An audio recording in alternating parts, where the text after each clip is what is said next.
becomes faded as ink, and its potency also is fading to match the duration of the contract.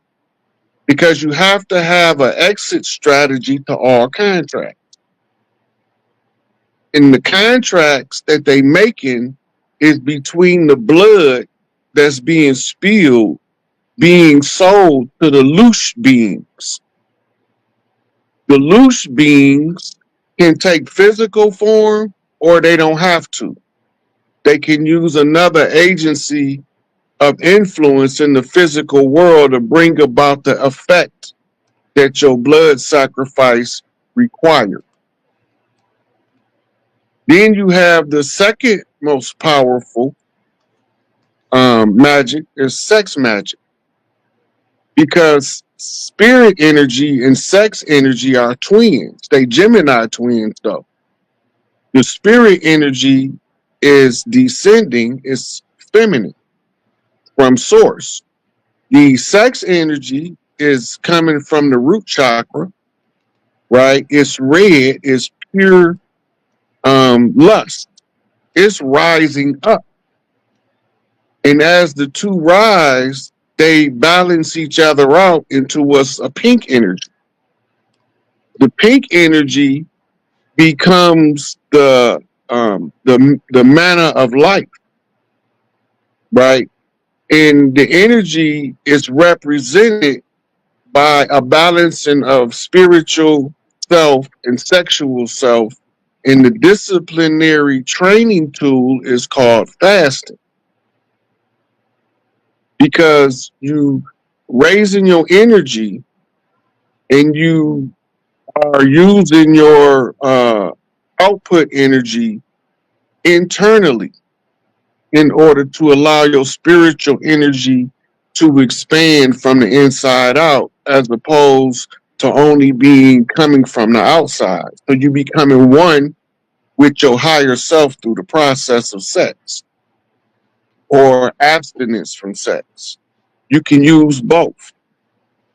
A man and a woman who are in agreement and in balance with each other can manifest their best life together as heaven on earth, but there's going to be required a physical action behind the effort to bring it into being.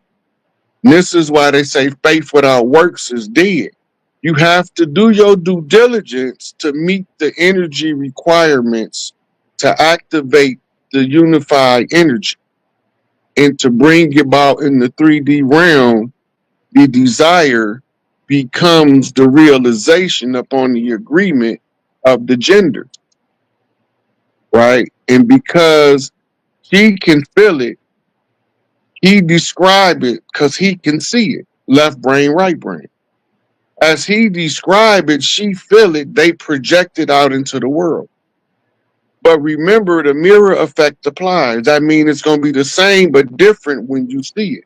It might not be exactly how it looked when you visualized it, but there will be key components that'll make it unmistakable that this is what you manifested. It don't always look like you want it to look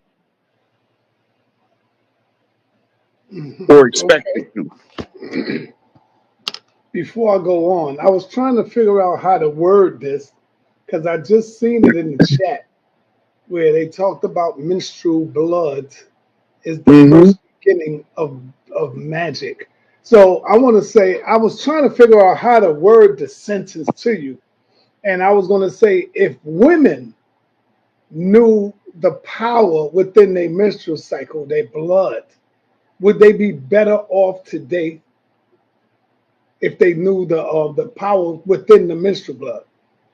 Well, you got to remember, in order to usurp the divine feminine, you have to, anybody that has passes on the knowledge, what's called Yoni magic, right? You have Oshun priestesses in the Voodoo tradition that teach Yoni magic. In the European tradition, you have the priestess of Bridget or the priestess of Diana, who teaches the Yoni magic from the cultural standpoint. Then in India, you have, I can't even pronounce her name, Bhakta Shiva, she the wife of Shiva, who is the embodiment of beauty, who teaches the women about the Yoni magic.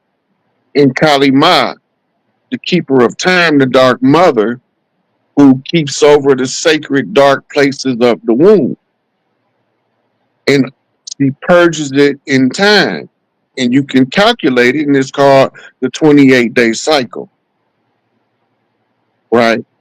And the 28-day cycle is showing you the same cycles that we go through on Earth. They also go through in menstruation, but it's just played out on a microcosm to the macrocosm. Mm-hmm. So Yo, they you. deny the women the ritualistic knowledge to access the uterus power in the womb.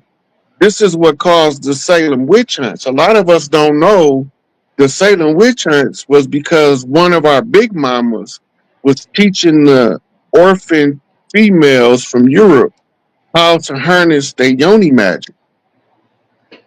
And when the um, political figures discovered this, they feared that they would join forces and use Yoni magic to conquer the enemy. So they wanted to kill him before they all got the full knowledge. One of the most notorious stories from the Salem witch hunts is the women who was in the dancing frenzy. The dancing frenzy is fully activated mitochondrial DNA.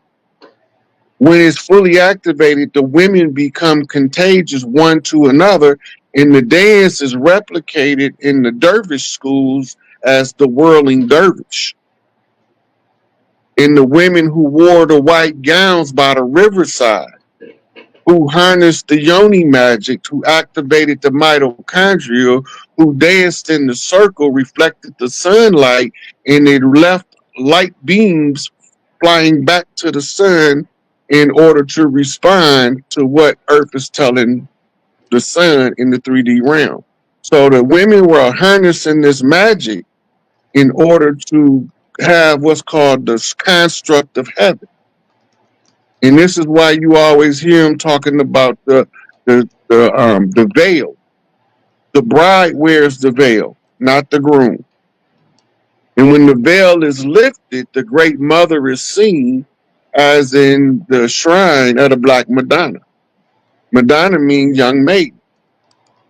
Black means she worked for Big Mama, right? She is the youthful representation of what Big Mama is. Big Mama is the older version. She's not Madonna no more. Now she's the Dark Mother,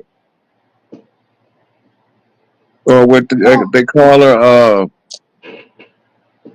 um, the Isis and Child. They got another name for it, but it's the mother and child. So the mother raised the son in order to redeem the father. This all in the magic. They have Mm-hmm. to villainize the women because if the women become conscious of the knowledge and the Sufis is practicing the rituals to raise the mitochondrial frequency. Every mystic Sufi had a daughter that he taught in secret the sacred ritual to raise the mitochondrial frequency in order to purge wickedness from the earth. And so now those daughters, they called the daughters of the Sufi in the occult world. In the secret, they fall under the ancient Arab order of the nobles of mystic shrine, or the keepers of the great shrine of the great mother. The great shrine represented in the takeover by the Vatican, named after Vaticus, the sister named Vaticus, who they built the the temple on top of her graveyard or grave site, depending on how you want to call it. Okay.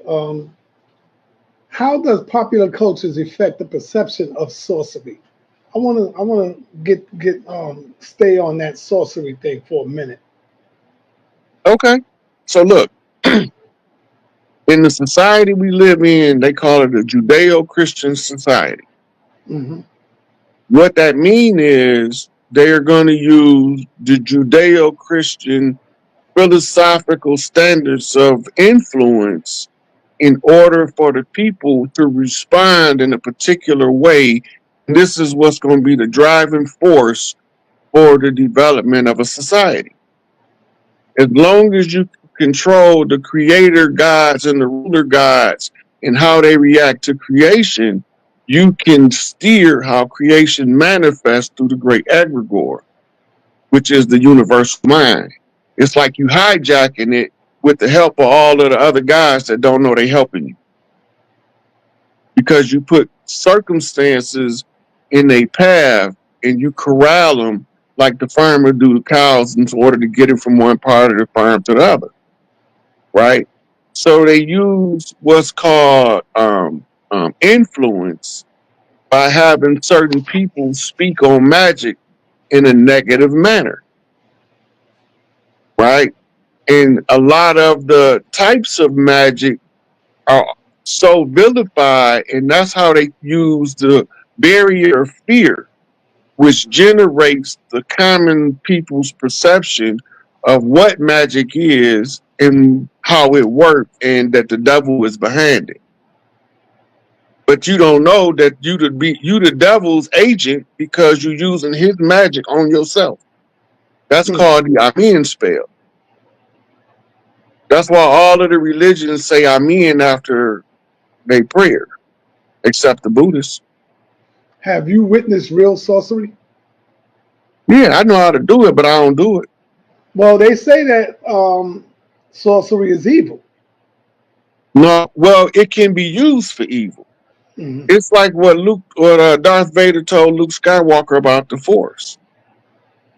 He said, no, what I mean, Obi-Wan. He said, Luke, the Force is neither good nor bad. It is the intention of the Jedi who wields the Force that determines whether it's good or bad. You can use the magic for constructive or destructive purposes, or you can just use them to sustain something, right? The Force doesn't care about 3D reality. Only 3D beings care about 3D reality. The Force encompasses and permeates 3D, but it's not controlled by 3D. But you, as one of the gods, have sufficient enough control to contribute to the change. And that's why you have this mantra, be the change you want to see, right? People just think it sounds cute, but it's a scientific underpinning to that. You have to get the attention of the other powerful minds who may be distracted by finding the common thread because they all link up. And the Right. universal mind is like a spider web. All right. Once again, family, we're speaking with our brother Rod Hayes. Rod Hayes is going in and breaking down this science, man. I love it. Straight from the head, too. Notice, I want y'all to notice that. Straight from the head. No notes. No notes. He got it all right here. So, Stay ready, don't get ready, sir. that's right. That's right. Can sorcery be explained through psychological phenomena? Yes. So Carl Jung was a psychologist. They call him the occult psychologist because understanding the archetypes is what allows you to be able to read those occult and sorceress type energies. When you learn how to read archetypes, then naturally, if you study in psychology, you're going to run into Carl Jung, you're going to run into Sigmund Freud. Freud is the father of psychiatry. And if you trace him back in the United States, you're going to run into Dr. Benjamin Rush, who was the psychoanalyst who created the methodology of oppression. They call it the Willie Lynch syndrome. But he was a early sociologist and psychologist who was writing about it. When you get to France, you run into Gustave Le Bon, who was studying sociology and wrote the book The Crowd. In this book, it tells you how to control the masses by controlling who the antagonist is and who the protagonist is, and how to pit them against each other to optimize the effect. Right? Now, when you studying that and you understanding that the sorcery is in the movement of the people, it's in the manipulation of the most amount of people by controlling the narrative of the information they receive. Right? So the count, once you know how the sorcery work, your spiritual self builds you a natural defense system. But because we don't never study the magic, because we think it's evil, we never develop the proper defenses, what they call in the religious world, Christian world, putting on the full armor of God. You have to learn key aspects of the magic and how it works to protect yourself. And blood magic is why we were not able to break our oppression to the foreign agents that came over here, because they use a blood magic ritual in the blood of Crispus Attucks, the first to die, because you need what's called first blood. So that's why they make it prominent in the history books that you know who the first person to die in the American Revolution. Right? Because by knowing that it's Crispus Attucks, now you know something else. You know whose blood they wrote the secondary constitution in, the one that's sitting in the George Washington Masonic Memorial. Now you know who blood it is, and now you know that they did it because they books say the blood of the righteous shall not be spilled in vain. So when they put you under the spell and they made you believe that the blood of the righteous shall not be spilled in vain, and they constantly telling you that a righteous chief, he was in the position of right from the land, on the land, and he was operating in his proper capacity as a leader on the land, and they execute him. So now they have to write the contract in his blood, a blood oath. We gonna honor it spiritually, and because we honoring it spiritually, it's gonna play out negatively socially. So then that's magic influencing politics, that's influencing the minds of the most people. Because you got to realize the most powerful or the most influential tools for teaching people in North America is religion and politics, right? And entertainment. Entertainment is more apt to reach them than religion and politics in this era. But it was an era where only the religious stuff was influential. And the religious stuff was brought specifically to enslave you mentally and spiritually. And the only way to enslave you mentally and spiritually is to first convince you to put yourself spiritually under a spell that'll keep you from protesting mentally. This was done in the 18th dynasty in the war between the Amin priests and the Aten priests. It's known legendary as the Priest Wars. The Amen spell makes the God being subjugate itself by saying Amen. He's confirming that he will not outshine any of the people around him. But they don't know that. They think that it means so be it. But they don't study Egyptology and hieroglyphics, so they'll never know what it means. So when you tell them what it means, because a preacher didn't tell them it mean that, they gonna think you lying and you making it up. Never knowing that the preacher is just as deceived, if not so more so, if he actually believe that BS he be teaching, than the people he's talking to. And if he's deceived, that's called the blind leading the blind. Now, it was a time where the ones who know concealed it in the church, the AME. This is why all of the brothers from the lodges was AME Christians, because they was finding out what's going on and they was passing the messages through the church. But when Martin Luther King, I Have a Dream, became the prominent battle cry in the nonviolent philosophy of Mohandas K. Gandhi, right, became the battle call, they abandoned the secret traditions. Only a handful of them still know the purpose of the AME church was to pass tribal information in the presence of the enemy, using what the enemy gave us to control us as a way to be defiant to the enemy's control. So they became seduced, never knowing that after Elijah Muhammad had that historical meeting with Elijah Muhammad, that he discovered that he had integrated into a burning house. Right? When he tried to tell them, nobody didn't listen, because all they still remember is I had a dream. They don't remember that long before Columbus came, we were here. They don't hear that part. They don't hear him saying that Europe came over and they undergirded their white peasantry with an infrastructure. Financially speaking, this is.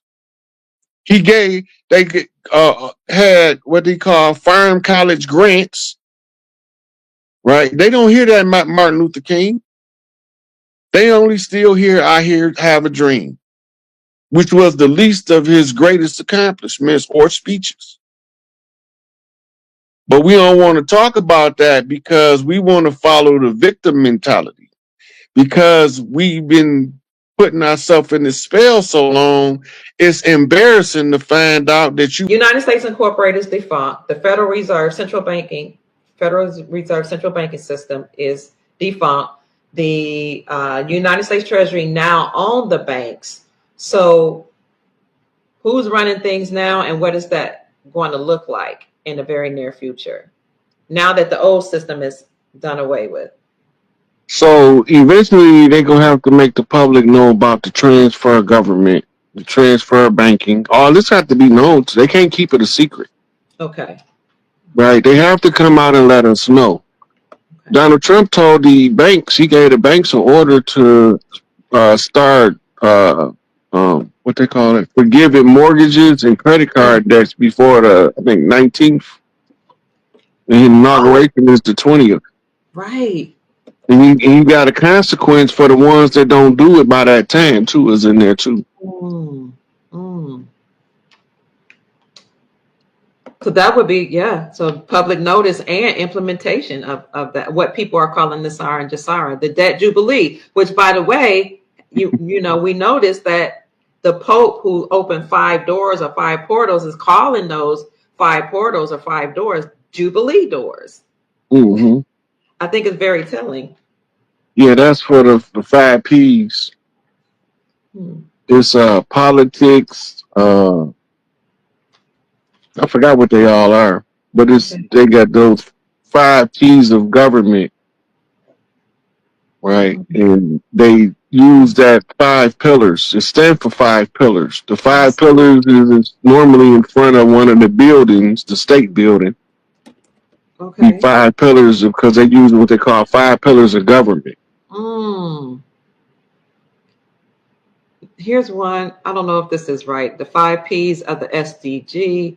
Now that might not be it, but they call it People, Planet, Prosperity, Peace, and Partnership.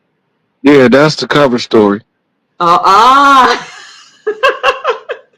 they really use in the 9 areas of people, activity, and health. Okay. Right.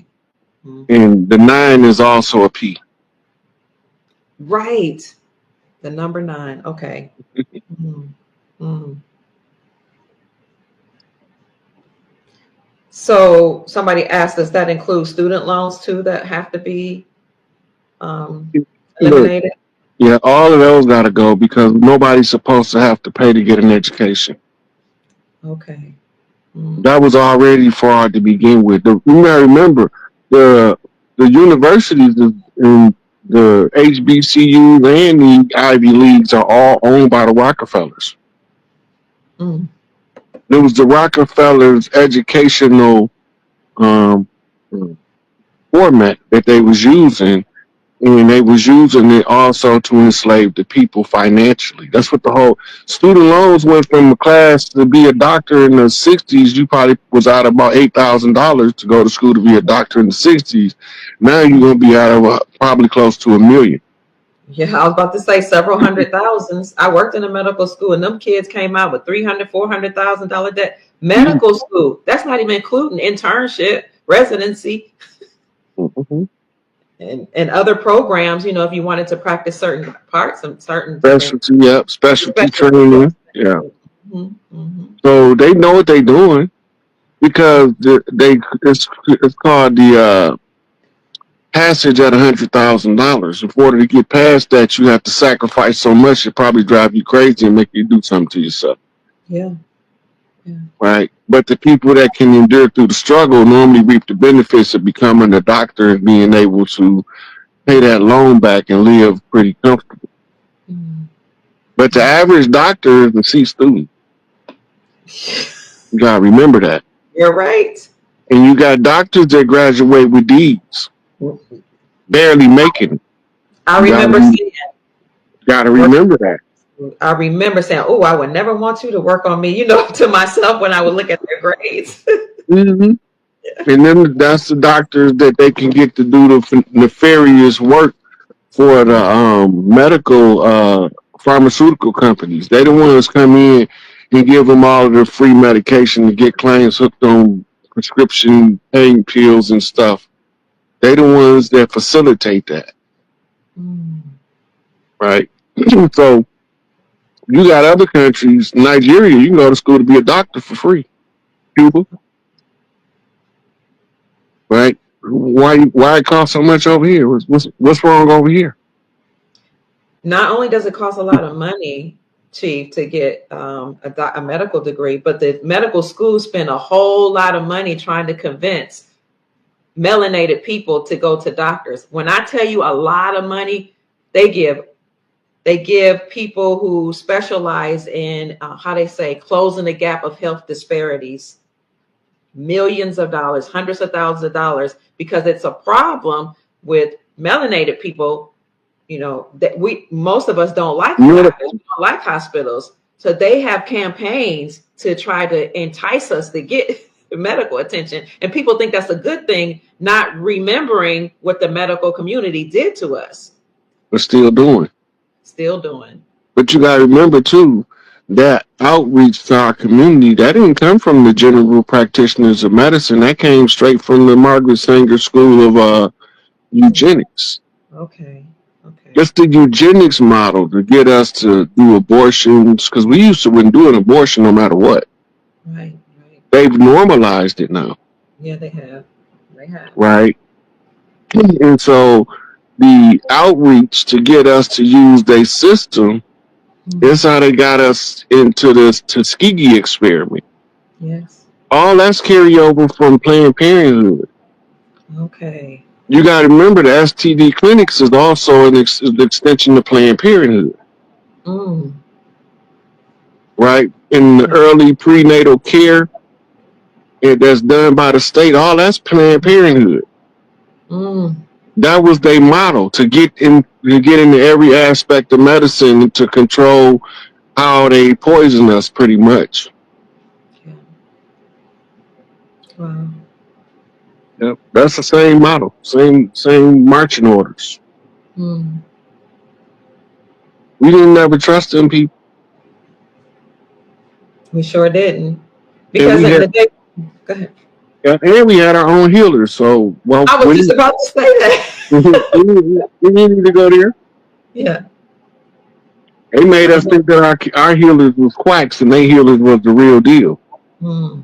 That's their uniform system and the white coat syndrome. Okay. Right? You gotta remember, uniform commercial code. Everything must be uniform in order to appear to be legitimate. Okay. right? The Right. symbol of the doctor in the white coat is the symbol of authority that you're supposed to blindly follow. It got a Mm-hmm. name for it in psychology, and they call it the white coat syndrome. When you got people, if the doctor tell it to them, he could be 100% lying, and they gonna 100% believe him That's true. because he got that white coat on. Mm-hmm. Yeah, that comes straight out of Machiavelli to put people in uniforms so that they can seem more important than other people. Mm. And then you put medals and trinkets on their jacket to make them superior among the ones that wear uniforms. Mm-hmm.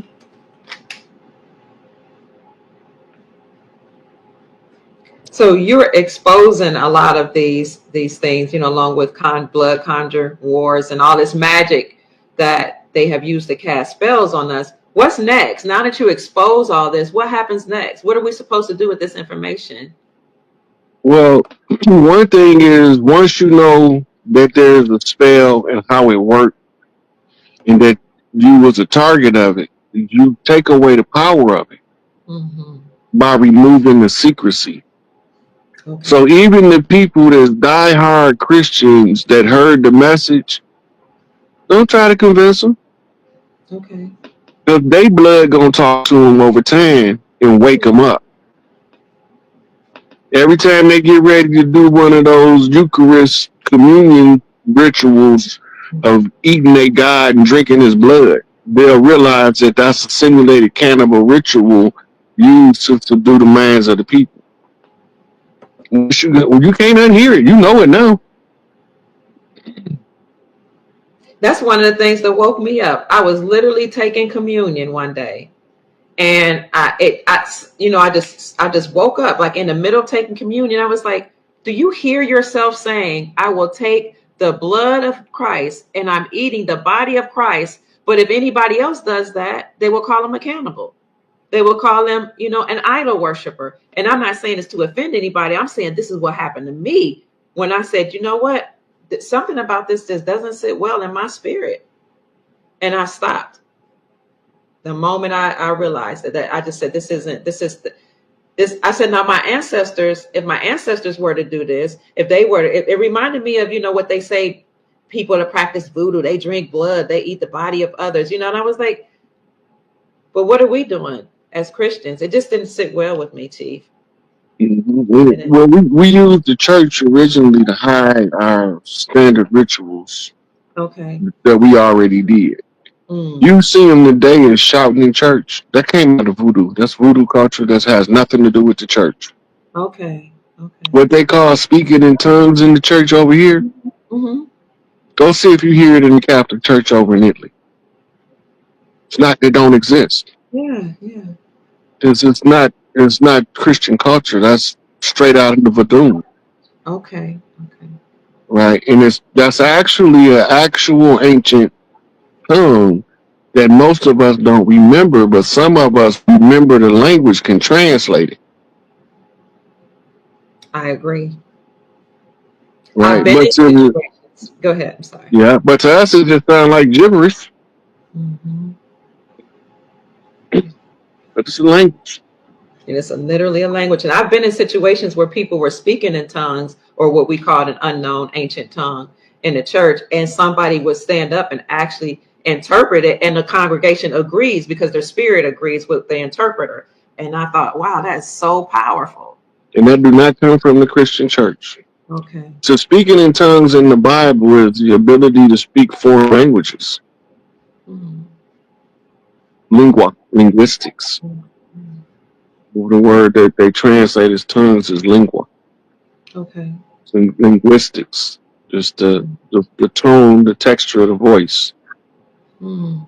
Right. So the language of the foreign people, they got a different texture. Okay. Spanish people roll their R's off the front of their mouth. Mm-hmm. Arabic people comes from the deep part of their throat with their ka sounds. Right. Two different parts of the tongue is primarily used. So you're talking about the difference in the languages. Okay. Right.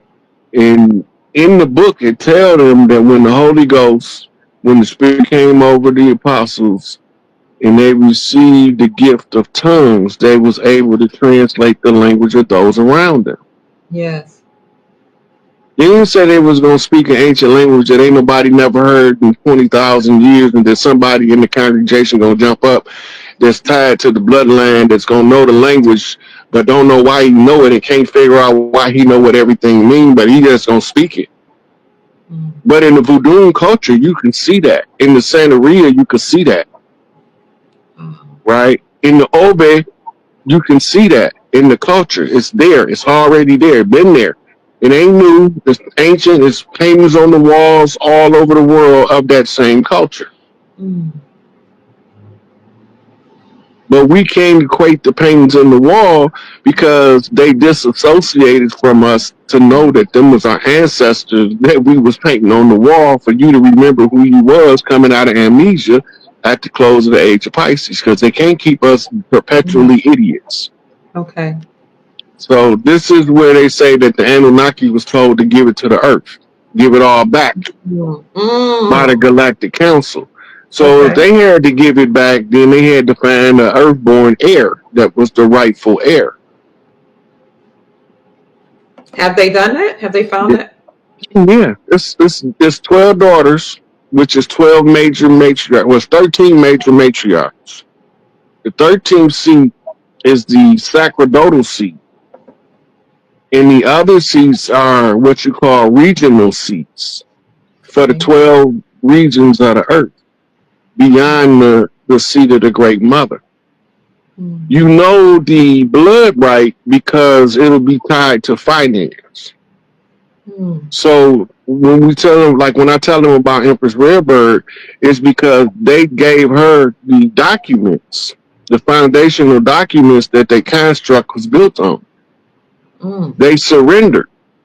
Here, yes, she got the original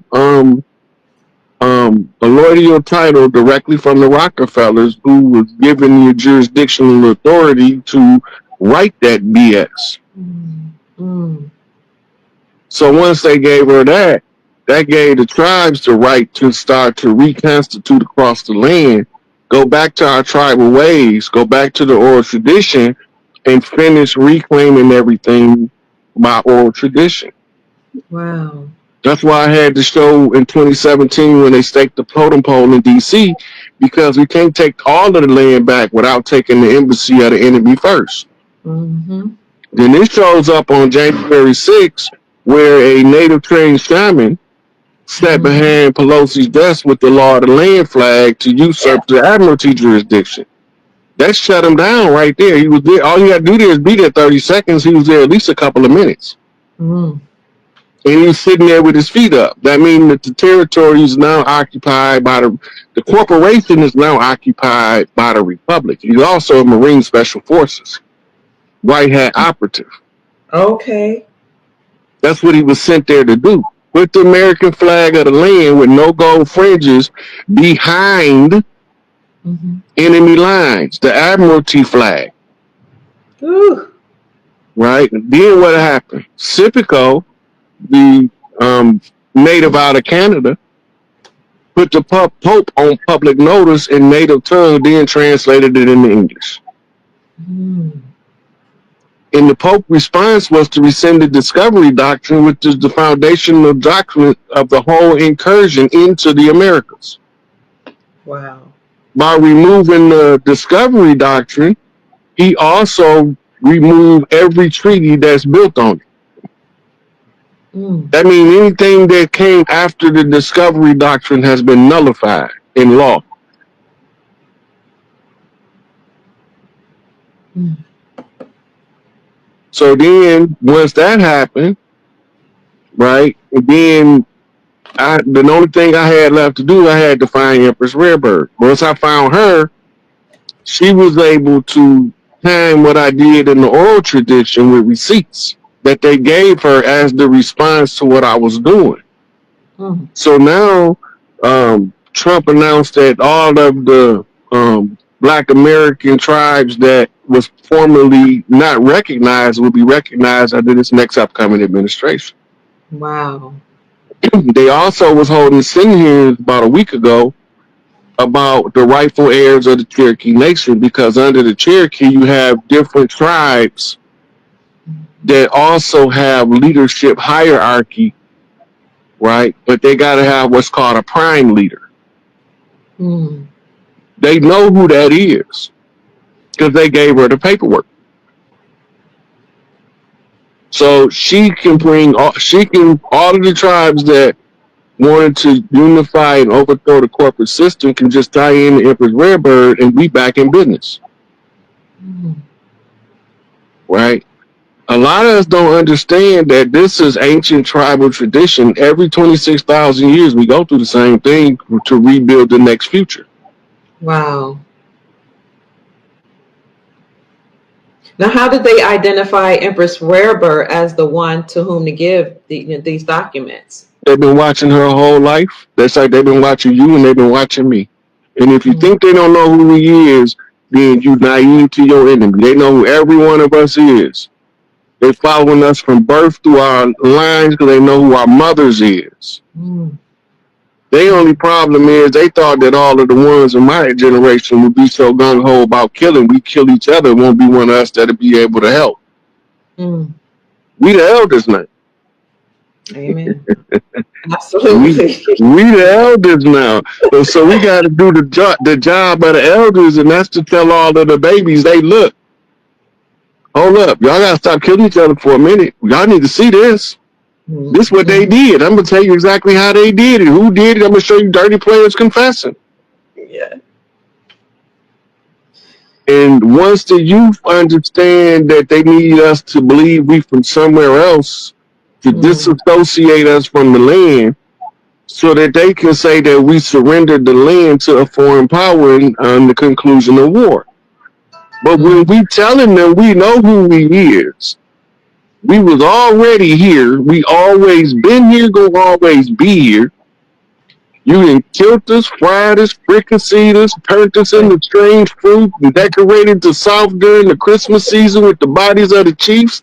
You done executed chiefs, shot us down in the streets like rabid dogs. You done blew up our families like you did John Africa in Philadelphia. You done sent direct hits on certain people like you did Malcolm X and Clarence 13X, like you did Tupac Shakur, like you did Christopher Wallace. We know what y'all did. Mm-hmm. And you killed our babies in the womb before they can get there. And killing our babies in the womb and torturing the mothers. Mm. Right? They doing inappropriate birthing rituals that separates the maternal connection from the child, and then they separate the sisterhood. Because now the woman don't have a sisterhood to balance her energies against some healed women, so she can understand that what she going to is the side effect of them prematurely cutting her baby umbilical cord, and that her baby didn't really die like her chemistry told her, because she seen the doctors when they cut it.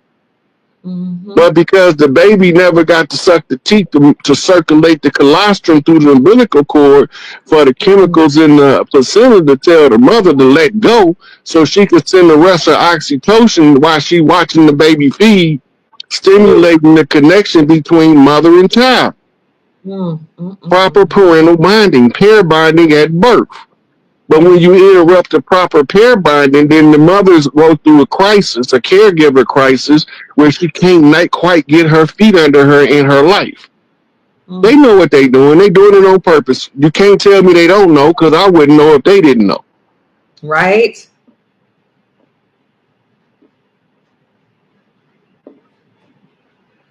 Chief, somebody wants to know, how can they find their tribe? This particular person, how do I find my tribe of a Hispanic woman born in Texas? But I think that's a good question for everybody. How can we find our tribes? The first thing, you can go back as far as you can to a geographical region in your direct lineage. You're going to run into a dead end because they burnt up a lot of files in churches and office buildings and libraries. They burned them down on purpose so that we can run into a dead end. But that ain't it. Once you get to the last place where you can, that's where they erased you at. Now you go to a map, a tribal map, a pre-1492 tribal map. You can find one on Google. They got a whole lot of them. And look at the geography that you from. And then you can see the different tribes in the general area. You are 9 out of 10, your lineage will trace back to an admixture of tribes from that area. And when you go down there and see them people, you go be like, damn, some of them people was like looking in the mirror, they look so much like me. Mm. Mm.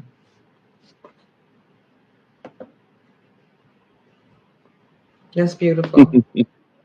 That's beautiful. Chief, I have a lot of European friends who really enjoy this type of information. And then I have some that feel a little uncomfortable because they don't understand the necessity of expressing our concern about being lied to, that we are the, autogenous copper color races found here by Columbus. They don't understand. Everybody not supposed to. Everybody not supposed to get it. It ain't. It's our job to get it. It's their job to watch it. What happened once we realize. Okay. Once they see that we realize the real lies, and they see us moving accordingly, we starting to come together now. Right? We started to greet each other different on the streets now because we in the awareness that they want us to hate each other so bad that they put every kind of device or divide and tactic in our community. Yes. In the generation my mama came from, siblings was fighting over who the light-skinned sibling versus who the dark-skinned sibling. Yeah. And I seen my uncles and my mom and them having that conflict. I went to intervene. My mama told me, you stay out of that. That's before your time. You got a whole nother fight to fight. You ain't got time to be worrying about who light-skinned and who dark-skinned in the family. Okay. And I was like, yes, ma'am. And I got a relationship with all my cousins that whenever we see each other, it's all love.